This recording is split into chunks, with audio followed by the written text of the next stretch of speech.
ಎಲ್ಲರಿಗೂ ನಮಸ್ಕಾರ. ನಾನು ಡಾಕ್ಟರ್ ಶಾಲಿನಿ, ನಿಮ್ಮ ಮಕ್ಕಳ ತಜ್ಞೆ. ಡೆಂಗಿ ಜ್ವರದ ಪಾರ್ಟ್ 2 ಬಗ್ಗೆ ಮಾತಾಡ್ತೀನಿ. ಕಳೆದ ವಿಡಿಯೋದಲ್ಲಿ ಡೆಂಗಿ ಜ್ವರ ಯಾಕೆ ಉಂಟಾಗುತ್ತೆ, ಮಕ್ಕಳಲ್ಲಿ ಏನೇನೆಲ್ಲ ಸಿಂಪ್ಟಮ್ಸ್ ಇರುತ್ತೆ, ಮತ್ತೆ ಮಕ್ಕಳಲ್ಲಿ ಯಾವ ರೀತಿ ಡಿಫ್ರೆಂಟ್ ಆಗಿರುತ್ತೆ, ಏನೇನೆಲ್ಲ ಪ್ರಿಕಾಷನ್ಸ್ ತಗೊಳ್ಬೇಕು ಅನ್ನೋದ್ರ ಬಗ್ಗೆ ಡೀಟೇಲ್ ಆಗಿ ಚರ್ಚೆ ಮಾಡಿದ್ದೀನಿ. ಆ ವಿಡಿಯೋನ ನೀವು ನೋಡಿಲ್ಲ ಅಂತ ಹೇಳಿದ್ರೆ ಈ ಚಾನಲಲ್ಲಿ ಹೋಗಿ ಚೆಕ್ ಮಾಡ್ಕೋಬಹುದು. ಸೊ ಅದರ ಒಂದು ಮುಂದುವರಿದ ಭಾಗನೇ ಇವತ್ತಿನ ವಿಡಿಯೋ. ಸೊ ಎಸ್ಪೆಷಲಿ ಇವತ್ತಿನ ವಿಡಿಯೋದಲ್ಲಿ ಡೆಂಗಿ ಜ್ವರದಲ್ಲಿ ಬ್ಲಡ್ ಟೆಸ್ಟ್ ಯಾವಾಗ ಮಾಡಿಸ್ಬೇಕು, ಏನೆಲ್ಲ ಬ್ಲಡ್ ಟೆಸ್ಟ್ಗಳನ್ನು ನಾವು ಮಾಡಿಸ್ಬೇಕಾಗಿ ಬರಬಹುದು, ಅಥವಾ ಬೇರೆ ಏನೆಲ್ಲ ಟೆಸ್ಟ್ಗಳು ನಮಗೆ ಬೇಕಾಗಬಹುದು, ಯಾವಾಗ ಬೇಕಾಗಬಹುದು, ಮತ್ತೆ ಯಾವಾಗ ಒಂದು ಮಕ್ಕಳಿಗೆ ಡೆಂಗ್ಯೂ ಜ್ವರ ಇದ್ದಾಗ ಯಾವಾಗ ಅಡ್ಮಿಟ್ ಮಾಡಬೇಕಾದಂಥ ಪರಿಸ್ಥಿತಿ ಬರುತ್ತೆ, ಮತ್ತೆ ಅದರ ರಿಕವರಿ ಯಾವ ರೀತಿ ಆಗುತ್ತೆ, ಮತ್ತೆ ನಾವು ಮನೆಗೆ ಬಂದಿರುವಂಥ ಮಕ್ಕಳು ಮನೇಲಿದ್ದಾಗ ಏನೇನೆಲ್ಲ ಪ್ರಿಕಾಷನ್ಸ್ ಅನ್ನು ತಗೊಳ್ಬೇಕು.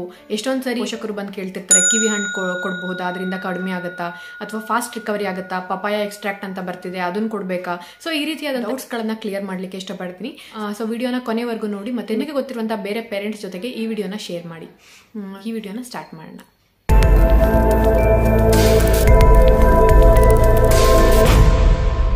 ಫಸ್ಟ್ ಕ್ವೇರಿ, ಬ್ಲಡ್ ಟೆಸ್ಟ್ ಯಾವುದೆಲ್ಲ ಬ್ಲಡ್ ಟೆಸ್ಟನ್ನು ನಾವು ಮಾಡಿಸ್ಬೇಕು, ಮತ್ತು ಯಾವಾಗ ಮಕ್ಕಳಿಗೆ ಬ್ಲಡ್ ಟೆಸ್ಟ್ ಮಾಡಿಸ್ಬೇಕಾದಂಥ ಪರಿಸ್ಥಿತಿ ಬರುತ್ತೆ. ತುಂಬಾ ಜಾಸ್ತಿ ಹೈಗ್ರೇಡ್ ಫೀವರ್ ಬಂದಿರುವಾಗ, ಆಲ್ರೆಡಿ ನಾನು ಸಿಂಪ್ಟಮ್ಸ್ ಲಾಸ್ಟ್ ಟೈಮ್ ಎಕ್ಸ್ಪ್ಲೇನ್ ಮಾಡಿದ್ದೀನಿ.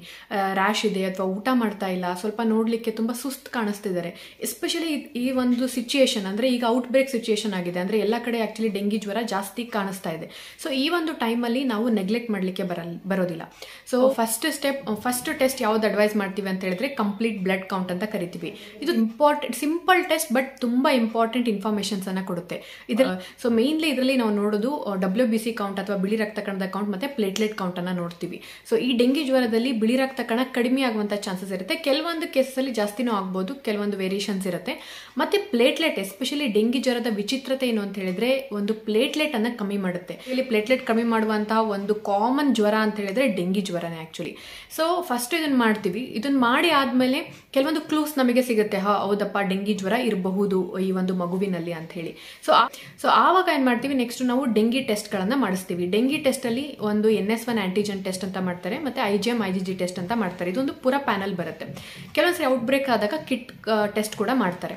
ಸೊ ನಿಮ್ಮ ಡಾಕ್ಟರ್ಸ್ ಅಂದ್ರೆ ಎಲ್ಲರಿಗೂ ಇದೇ ತರನೇ ಮಾಡ್ಬೇಕು ಅಂತಿಲ್ಲ. ಫಸ್ಟ್ ಕಂಪ್ಲೀಟ್ ಬ್ಲಡ್ ಕೌಂಟ್ ಮಾಡಿಸಿ ಅಥವಾ ಡೆಂಗಿ ಟೆಸ್ಟ್ ಮಾಡ್ತೀವಿ ಅಂತೇನಿಲ್ಲ. ಕೆಲವೊಂದ್ಸರಿ ತುಂಬಾ ಔಟ್ ಬ್ರೇಕ್ ಆದಾಗ ಡೆಂಗಿ ಟೆಸ್ಟ್ ಮಾಡೋದು ತುಂಬಾ ಮ್ಯಾಂಡೇಟರಿ ಆಗಿರುತ್ತೆ. ಆಕ್ಚುಲಿ ಇದನ್ನ ಡಾಕ್ಟರ್ಸ್ ಆಗಿ ಈ ಒಂದು ರೋಗದ ಬಗ್ಗೆ ನೋಟಿಫೈ ಮಾಡೋದು ಕೂಡ ನಮ್ಮ ಕರ್ತವ್ಯ ಆಗಿರುತ್ತೆ. ಸೊ ಹಾಗಾಗಿ ಈ ಒಂದು ಔಟ್ ಬ್ರೇಕ್ ಸೀಸನ್ ನಿಮ್ಮ ಮಗುವನ್ನು ಮಕ್ಕಳ ತಜ್ಞರ ಹತ್ರ ಕರ್ಕೊಂಡು ಹೋಗಿದ್ದೀರಾ, ಅವ್ರು ನಿಮಗೆ ಈ ಒಂದು ಕಂಪ್ಲೀಟ್ ಬ್ಲಡ್ ಕೌಂಟ್ ಆಗಲಿ ಅಥವಾ ಡೆಂಗಿ ಟೆಸ್ಟ್ ಆಗಲಿ ಅಡ್ವೈಸ್ ಮಾಡಿದ್ದಾರೆ ಅಂತ ಹೇಳಿದ್ರೆ ಡೆಫಿನೆಟ್ಲಿ ದಯವಿಟ್ಟು ಮಾಡಿಸಿ. ಮತ್ತೆ ಇನ್ನೊಂದು ವಿಷಯ, ಆಲ್ರೆಡಿ ನಾನು ಲಾಸ್ಟ್ ವಿಡಿಯೋದಲ್ಲಿ ಹೇಳಿರುವ ಹಾಗೆ ಫಸ್ಟ್ ಈ ಡೆಂಗ್ಯೂಲಿ 3 ಫೇಸಸ್ ಇರುತ್ತೆ. ಸೊ ಫಸ್ಟ್ ಇನಿಷಿಯಲ್ ಡೇಸ್ ಅಲ್ಲಿ ಫಸ್ಟ್ ಬಿಗಿನಿಂಗ್ ಅಲ್ಲಿ ಈ ಟೆಸ್ಟ್ ಎಲ್ಲವೂ ಕೂಡ ನಾರ್ಮಲ್ ಆಗಿರ್ಬೋದು. ಸೊ ಹಾಗಾಗಿ ಫಾಲೋ ಅಪ್ ಮಾಡೋದು ಕೂಡ ತುಂಬಾನೇ ಇಂಪಾರ್ಟೆಂಟ್. ಬೇರೆ ಏನೇನೆಲ್ಲ ಟೆಸ್ಟ್ ಗಳನ್ನ ಮಾಡಿಸಬೇಕಾದಂತ ಪರಿಸ್ಥಿತಿ ಬರುತ್ತೆ. ಯೂಶಲಿ ಡೆಂಗಿಯಲ್ಲಿ ಇದೊಂದು ಡೆಂಗಿ ಅಂತ ಹೇಳಿದ್ರೆ ಬೇರೆ ಎಲ್ಲ ಸಿಸ್ಟಮ್ ಅನ್ನು ಕೂಡ ಅಫೆಕ್ಟ್ ಮಾಡುವಂತ ಚಾನ್ಸಸ್ ಇರುತ್ತೆ. ಅಂದ್ರೆ ಕೆಲವೊಂದ್ಸರಿ ಮಕ್ಕಳಿಗೆ ಹೊಟ್ಟೆ ನೋವು ಇರ್ಬೋದು, ಅಥವಾ ಬೇರೆ ತಲೆನೋವು ಇರ್ಬೋದು. ಸೊ ಎಸ್ಪೆಷಲಿ ಇವತ್ತರ ಹೊಟ್ಟೆ ನೋವು ಏನಾದ್ರು ಇದ್ದಾಗ ಮೇ ಬಿ ನಿಮ್ ಡಾಕ್ಟರ್ಸ್ ಒಂದು ಮಗುವಿನಿಂದ ಮಗುವಿಗೆ ಡಿಫರೆಂಟ್ ಆಗಿರುತ್ತೆ.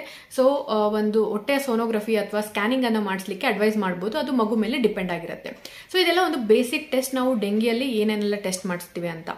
ನೆಕ್ಸ್ಟ್ ಕ್ವೇರಿ, ಮಗುವನ್ನ ನಾವು ಅಡ್ಮಿಟ್ ಮಾಡಬೇಕಾದಂತ ಪರಿಸ್ಥಿತಿ ಬರುತ್ತೆ. ಮೇನ್ ಇಂಪಾರ್ಟೆಂಟ್ ಈ ಡೆಂಗ್ಯೂಲ್ ಆಲ್ರೆಡಿ ನಾನು ಲಾಸ್ಟ್ ವಿಡಿಯೋದಲ್ಲಿ ಎಕ್ಸ್ಪ್ಲೈನ್ ಮಾಡಿರುವಾಗ, ಇದು ರಕ್ತನಾಳಗಳನ್ನ ಲೀಕ್ ಮಾಡೋದ್ರಿಂದ ಬಾಡಿಯಲ್ಲಿ ಶರೀರದಲ್ಲಿ ನೀರಿನ ಅಂಶ ಕಡಿಮೆ ಆಗುವಂತ ಚಾನ್ಸಸ್ ಇರುತ್ತೆ, ಮತ್ತೆ BP ಕಮ್ಮಿ ಆಗುವಂತ ಚಾನ್ಸಸ್ ಇರುತ್ತೆ. ಡೆಂಗಿಯಲ್ಲಿ ಮೇನ್ಲಿ ನಮಗೆ ಭಯ ಆಗೋದೇ BP ಕಡಿಮೆ ಆಗ್ತಾ ಹೋದಾಗ. ಸೊ ಆಮೇಲೆ ಪಲ್ಸ್ ಅಂತ ಏನು ಕರಿತೀವಿ ಅದು ಕೂಡ ಕಡಿಮೆ ಆಗ್ತಾ ಹೋಗುತ್ತೆ. ಸೊ ಈ ರೀತಿ ಏನಾದ್ರು ಮಗುವಿಗೆ ಸಿಂಪ್ಟಮ್ಸ್ ಇದ್ದಾಗ, ಅಥವಾ ಮಗು ತುಂಬಾನೇ ಊಟ ಮಾಡ್ತಲ್ಲ, ಎಸ್ಪೆಷಲಿ ಮಕ್ಕಳದ ಪ್ರಾಬ್ಲಮ್ ಏನಂತ ಹೇಳಿದ್ರೆ ಸ್ವಲ್ಪ ಏನಾದ್ರು ವೇರಿಯೇಷನ್ಸ್ ಆದ ತಕ್ಷಣ ಊಟನೇ ನಿಲ್ಲಿಸ್ಬಿಡ್ತಾರೆ, ಮತ್ತೆ ನೀರಂತೂ ಕುಡಿಯೋದೇ ಇಲ್ಲ. ಸೊ ಈ ರೀತಿ ಆದಾಗ ಆಲ್ರೆಡಿ ಬಾಡಿಯಲ್ಲಿ ನೀರು ಲೀಕ್ ಆಗ್ತಿರುತ್ತೆ, ಅದ್ರ ಮೇಲೆ ಮತ್ತೆ ಡಿಹೈಡ್ರೇಷನ್ ಆಗುತ್ತೆ, ಮಗುವಿನ ಓವರ್ ಆಲ್ ಕಂಡೀಷನ್ ಸ್ವಲ್ಪ ಬ್ಯಾಡ್ ಆಗ್ತಾ ಹೋಗುತ್ತೆ. ಸೊ ಇದು ಆಗಬಾರ್ದು ಅಂತೇಳಿ ಕೆಲವೊಂದ್ಸರಿ ಪ್ರೊಫೈಲಾಕ್ಟಿಕಲಿ ಅಡ್ಮಿಟ್ ಮಾಡ್ತೀವಿ, ಅಥವಾ ಕೆಲವೊಂದೊಂದ್ಸರಿ ಮಗುವಿನ ಕಂಡೀಷನ್ಸ್ ಈ ತರ ಇರುತ್ತೆ, ಆಲ್ರೆಡಿ ಸಿಂಪ್ಟಮ್ಸ್ ಅಂದ್ರೆ ವಾರ್ನಿಂಗ್ ಸೈನ್ಸ್ ಅಂತ ಏನ್ ಕರಿತೀವಿ, BP ಕಮ್ಮಿ ಆಗೋದು, ಅಥವಾ ಲಾಸ್ಟ್ ವಿಡಿಯೋದಲ್ಲಿ ಎಕ್ಸ್ಪ್ಲೈನ್ ಮಾಡಿರುವ ಹಾಗೆ ನೀರು ತುಂಬಿದಂತ ಸಿಂಪ್ಟಮ್ಸ್ ಏನಾದ್ರು ಕಾಣಿಸ್ತಾ ಇದ್ರೆ. ಮತ್ತೆ ಇನ್ನೊಂದು ಪ್ಲೇಟ್ಲೆಟ್ ಕೌಂಟ್ ಕೆಲವೊಂದು ಮಕ್ಕಳಲ್ಲಿ ತುಂಬಾ ಕಮ್ಮಿ ಆಗ್ತಾ ಬರುತ್ತೆ. ನಾರ್ಮಲ್ ಪ್ಲೇಟ್ಲೆಟ್ ಕೌಂಟ್ ನಾವು 1.5 ಲಕ್ಷದ ಮೇಲೆ ಇರಬೇಕು ಅಂತ ಹೇಳಿ ಕರಿತೀವಿ. ಸೊ ಈ ರೀತಿ ಪ್ಲೇಟ್ಲೆಟ್ ಕೌಂಟ್ ಕಮ್ಮಿ ಆಗ್ತಾ ಬಂದಾಗ್ಲೂ ಕೂಡ, ಒಂದು ಪ್ಲೇಟ್ಲೆಟ್ ಯಾಕೆ ಇಂಪಾರ್ಟೆಂಟ್ ನಮ್ಮ ಬಾಡಿಗೆ ಅಂತ ಹೇಳಿದ್ರೆ ಅದು ನಮ್ಮ ಬ್ಲೀಡಿಂಗ್ ಅನ್ನ ತಡೆಗಟ್ಟುತ್ತೆ. ಈ ಪ್ಲೇಟ್ಲೆಟ್ ಕಮ್ಮಿ ಆಗ್ತಾ ಬಂದಂಗೆ ಬ್ಲೀಡಿಂಗ್ ಆಗುವಂತ ಚಾನ್ಸಸ್ ಕೂಡ ಇರುತ್ತೆ. ಸೊ ಅವಾಗ್ಲೂ ಕೂಡ ಮಗುವನ್ನ ಅಡ್ಮಿಟ್ ಮಾಡಬೇಕಾದಂತಹ ಸಿಚುಯೇಷನ್ ಬರುತ್ತೆ. ಸೊ ದಯವಿಟ್ಟು ಡೆಂಗಿಯನ್ನು ತುಂಬ ಲೈಟಾಗಿ ತೊಗೊಳ್ಬೇಡಿ. ಮಗುವಿಗೆ ಏನಾದ್ರು ವಾರ್ನಿಂಗ್ ಸೈನ್ಸ್ ಇದೆ ಅಥವಾ ನಿಮ್ಮ ಡಾಕ್ಟರ್ ನಿಮಗೆ ಅಡ್ವೈಸ್ ಮಾಡ್ತಿದ್ರೆ ಅಡ್ಮಿಟ್ ಮಾಡಿ ಅಂದರೆ ದಯವಿಟ್ಟು ನೆಗ್ಲೆಕ್ಟ್ ಮಾಡಬೇಡಿ. ಅಡ್ಮಿಟ್ ಮಾಡೋದು ಬಹಳ ಇಂಪಾರ್ಟೆಂಟ್ ಆಗಿರುತ್ತೆ. ಸೊ ನೆಕ್ಸ್ಟ್ ಕ್ವೇರಿ ಏನಂತ ಹೇಳಿದ್ರೆ, ನಾವು ಮನೆಯಲ್ಲಿ ಡೆಂಗಿ ಜ್ವರ ಬಂದಿರುವಂಥ ಮಕ್ಕಳಿಗೆ ಯಾವ್ಯಾವ ರೀತಿ ನಾವು ಕೇರ್ ಮಾಡಬೇಕು, ಏನೇನೆಲ್ಲ ಪ್ರಿಕಾಷನ್ಸ್ ತೊಗೊಳ್ಬೇಕು. ನಂಬರ್ 1 ಹೈಡ್ರೇಷನ್ ಬಹಳ very very very important. So ಮಕ್ಕಳಿಗೆ ನೀರಷ್ಟೇ ಅಲ್ಲ, ನೀರಿನ ಅಂಶ ಇರುವಂಥ ಯಾವುದೇ ಪದಾರ್ಥಗಳನ್ನು ನೀವು ಕೊಡ್ಬೋದು, ಜ್ಯೂಸಸ್ ಆಗಿರ್ಬೋದು, ಸೂಪ್ಸ್ ಆಗಿರ್ಬೋದು. ಸೊ ಅವ್ರು ಏನು ತಿಂತಾರೆ ಅಥವಾ ನೀರಿನ ಅಂಶ ಜಾಸ್ತಿ ಕೊಡಲಿಕ್ಕೆ ಪ್ರಯತ್ನ ಮಾಡಿ. ಮತ್ತು ಎರಡನೇದು, ಮಗುವಿಗೆ ಜಾಸ್ತಿ ಸ್ಪೈಸಿ ಫುಡ್ಡನ್ನು ಕೊಡಬೇಡಿ. ಎಣ್ಣೆ ಕರೆದಿರೋದು, ಮಸಾಲ ಪದಾರ್ಥಗಳು, ಅಥವಾ ಮಕ್ಕಳು ಏನೋ ತಿಂತಿಲ್ಲ ಅಂಥೇಳಿ ಬಿಸ್ಕೆಟು, ಟೀ ಕೊಡುವಂಥದ್ದು ಏನು ಮಾಡುತ್ತೆ ಅಂತ ಹೇಳಿದ್ರೆ, ಈ ಟೀ ಎಲ್ಲ ಅಥವಾ ಈ ಥರ ಸ್ಪೈಸಿ ಐಟಮ್ಸ್ ಎಲ್ಲ ಆಲ್ರೆಡಿ ಡೆಂಗಿಯಲ್ಲಿ ಹೊಟ್ಟೆ ನೋವು ಅಂತ ಮಕ್ಕಳು ಹೇಳ್ತಿರ್ತಾರೆ ಅಥವಾ ಗ್ಯಾಸ್ಟ್ರೈಟಿಸ್ ಆಗುವಂಥ ಚಾನ್ಸಸ್ ಇರುತ್ತೆ. ಸೊ ಇದನ್ನೆಲ್ಲ ಜಾಸ್ತಿ ಮಾಡ್ತಾ ಹೋಗುತ್ತೆ, ಮಕ್ಕಳ ಸಿಂಪ್ಟಮ್ಸ್ ಇನ್ನೂ ಅಗ್ರಿವೇಟ್ ಆಗ್ತಾ ಹೋಗುತ್ತೆ. ಸೊ ಆ್ಯಕ್ಚುಲಿ ಎಳ್ನೀರು ಕೂಡ ಈ ಟೈಮಲ್ಲಿ ಕೊಡ್ಬೋದು, ಏನೋ ಪ್ರಾಬ್ಲಮ್ ಇಲ್ಲ, ಇದರಿಂದ ಕೋಲ್ಡ್ ಅಥವಾ ಏನೋ ಪ್ರಾಬ್ಲಮ್ ಆಗೋದಿಲ್ಲ. ಸೊ ಈ ರೀತಿಯಾದಂಥ ಒಂದು ಡಯಟನ್ನು ಸಿಂಪಲ್ ಆಗಿ ಇಡಲಿಕ್ಕೆ ಪ್ರಯತ್ನ ಮಾಡಿ. ಮತ್ತು ಎಷ್ಟಾಗುತ್ತೋ ಅಷ್ಟು ನೀರಿನ ಪದಾರ್ಥಗಳನ್ನು ಹೆಚ್ಚಾಗಿ ಕೊಡಲಿಕ್ಕೆ ಪ್ರಯತ್ನ ಮಾಡಿ. ಮತ್ತು ಮೂರನೇದು, ಈ ಒಂದು ಮಕ್ಕಳಿಗೆ ಈ ಸೀಸನಲ್ಲಿ ಎಸ್ಪೆಷಲಿ ಡೆಂಗಿ ಔಟ್ಬ್ರೇಕ್ ಆದಾಗ, ಜ್ವರ ಬಂದಾಗ ನೀವು ಬರೀ ಪ್ಲೇನ್ ಪ್ಯಾರಾಸಿಟಮಾಲ್ ಸಿರಪ್ಪನ್ನು ಕೊಡಬೇಕು. ಈ ಮೆಫಿನಮಿಕ್ ಆ್ಯಸಿಡ್ ಅಥವಾ ಐಬುಜೆಸಿಕ್ ಇರುವಂಥ ಸಿರಪ್ಸನ್ನು ದಯವಿಟ್ಟು ಕೊಡಬೇಡಿ. ಸೊ ಇದು ಪ್ಲೇಟ್ಲೆಟ್ ಕೌಂಟನ್ನು ಮತ್ತೆ ಕಮ್ಮಿ ಮಾಡುವಂಥ ಸಾಧ್ಯತೆ ಇರುತ್ತೆ. ಸೊ ಹಾಗಾಗಿ ಜಸ್ಟ್ ಪ್ಲೇನ್ ಪ್ಯಾರಾಸಿಟಮಾಲ್ ಹಾಕಿ, ಇನ್ನು ಜ್ವರ ಜಾಸ್ತಿ ಬರ್ತಿದೆ ಅಥವಾ ಜ್ವರ ಕಂಟ್ರೋಲಿಗೆ ಬರ್ತಿಲ್ಲ, ತುಂಬ ಫ್ರೀಕ್ವೆಂಟಾಗಿ ಬರ್ತಿದೆ ಅಂತ ಹೇಳಿದ್ರೆ ಡೆಫಿನೆಟ್ಲಿ ಹಾಸ್ಪಿಟಲಿಗೆ ವಿಸಿಟ್ ಮಾಡಿ. ನೆಕ್ಸ್ಟ್ ಪ್ರಿಕಾಷನ್ಸ್, ನೆಕ್ಸ್ಟ್ ತುಂಬ ಜನ ಪೇರೆಂಟ್ಸ್ ಕೇಳೋದು, ಈ ಕಿವಿ ಹಣ್ಣಿಂದ ಪ್ಲೇಟ್ಲೆಟ್ ಇಂಪ್ರೂವ್ ಆಗುತ್ತಾ ಅಥವಾ ಪಪಾಯ ಎಕ್ಸ್ಟ್ರಾಕ್ಟಿಂದ ಇಂಪ್ರೂವ್ ಆಗುತ್ತಾ. ಇನ್ನು ಕೆಲವೊಬ್ರು ಆಡಿನ ಹಾಲೆಲ್ಲ ಕೊಡ್ತಾರೆ, ಇದರಿಂದ ಎಲ್ಲ ಏನಾದ್ರು ಹೆಲ್ಪ್ ಆಗುತ್ತಾ. So as a allopathic doctor ಆಗಿ ನಾವು ಇದು ಯಾವುದೇ ರೆಕಮೆಂಡೇಶನ್ ಮಾಡೋದಿಲ್ಲ. ಮತ್ತು ಪಪಾಯ ಎಕ್ಸ್ಟ್ರಾಕ್ಟ್ ಬಗ್ಗೆನೂ ತುಂಬ ಮಿನಿಮಲ್ ಸ್ಟಡೀಸ್ ಇದೆ, ಅದನ್ನು ಕೂಡ ಡೆಫಿನೆಟ್ಲಿ ಇಂಪ್ರೂವ್ ಆಗುತ್ತೆ ಅಂತ ಏನಿಲ್ಲ. ಸೊ ಕಿವಿ ಹಣ್ಣು ಎಸ್ಪೆಷಲಿ ಸ್ವಲ್ಪ ಕಾಸ್ಟ್ಲಿ ಆಗೋದ್ರಿಂದ ತುಂಬಾ ನಿಮಗೆ ಅಫೋರ್ಡಬಲ್ ಆಗಿದ್ರೆ ಡೆಫಿನೆಟ್ಲಿ ಆ್ಯಸ್ ಬೇರೆ ಎಲ್ಲ ಹಣ್ಣುಗಳ ಥರ ಅದನ್ನು ಕೂಡ ಕೊಡ್ಬೋದು. ಬಟ್ ಇಲ್ಲ, ಅದನ್ನು ಕೊಡಲೇಬೇಕಂತ ಹುಡುಕೊಂಡು ಮಕ್ಕಳಿಗೆ ಕೊಡುವಂಥ ಅವಶ್ಯಕತೆ ಇರೋದಿಲ್ಲ. ನಾವು ಎಷ್ಟೊಂದು ಸರಿ ತಿಂದಿರುವಂಥ ಮಕ್ಕಳನ್ನು ನೋಡಿದ್ದೀವಿ, ತಿಂದಿಲ್ಲದೆ ಇರುವಂಥ ಮಕ್ಕಳನ್ನು ನೋಡಿದ್ದೀವಿ. ಸೊ ಅವರ ಒಂದು ಇಂಪ್ರೂವ್ಮೆಂಟ್ ಅಥವಾ ರಿಕವರಿಲಿ ಅದರಿಂದಾಗಿ ಹೆಚ್ಚಿನ ಡಿಫ್ರೆನ್ಸ್ ಏನೂ ಕಾಣಿಸೋದಿಲ್ಲ. ಮತ್ತು ಪಪಾಯ ಎಕ್ಸ್ಟ್ರಾಕ್ಟು ಕೂಡ ಕೆಲವೊಂದು ಸ್ಟಡೀಸ್ ಇದೆ ಇಂಪ್ರೂವ್ ಆಗುತ್ತೆ ಅಂತ. ಬಟ್ ಕೆಲವೊಂದು ಮಕ್ಕಳಿಗೆ ಇದರಿಂದ ಒಂದು ಟೇಸ್ಟ್ ಕಹಿ ಇರೋದ್ರಿಂದ ಕೆಲವೊಂದು ಮಕ್ಕಳಿಗೆ ಅಲರ್ಜಿ ಆಗ್ಬೋದು, ವಾಮಿಟಿಂಗ್ ಆಗ್ಬೋದು, ಹೊಟ್ಟೆ ನೋವು ಶುರುವಾಗ್ಬೋದು. ಈ ರೀತಿ ಏನಾದರೂ ಮಕ್ಕಳಿಗೆ ಇತ್ತಂದರೆ ದಯವಿಟ್ಟು ಫೋರ್ಸ್ ಆಗಿ ಈ ಥರದ್ದೆಲ್ಲ ಯಾವುದನ್ನು ಕೂಡ ಸಿರಪ್ಸ್ಗಳನ್ನು ಹಾಕಬೇಡಿ. ಮತ್ತು last but not the least, ಈ ಜ್ವರದ ಸಿಂಪ್ಟಮ್ಸ್ ಏನಾದರೂ ಇತ್ತು ಅಂತ ಹೇಳಿದರೆ ಫಾಲೋ ಅಪ್ ಮಾಡಿ.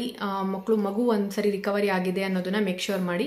ಆಲ್ರೆಡಿ ನಿಮ್ಮ ಮಗುಗೆ ಯಾವಾಗಲಾದ್ರೂ ಒಂದ್ಸರಿ ಫಸ್ಟ್ ಟೈಮ್ ಡೆಂಗ್ಯೂ ಬಂದಿದೆ ಅಂತ ಹೇಳಿದ್ರೆ ಇನ್ನೂ ಜಾಸ್ತಿ ಕೇರ್ಫುಲ್ ಆಗಿರೋದು ಬಹಳ ಇಂಪಾರ್ಟೆಂಟ್ ಇರುತ್ತೆ. ಏಕೆಂದರೆ ಸೆಕೆಂಡ್ ಟೈಮ್ ಅಥವಾ ಥರ್ಡ್ ಟೈಮ್ ಡೆಂಗ್ಯೂ ಬಂದಾಗ ಜಾಸ್ತಿ ಸಿವಿಯರ್ ಆಗುವಂಥ ಚಾನ್ಸಸ್ ಇರುತ್ತೆ.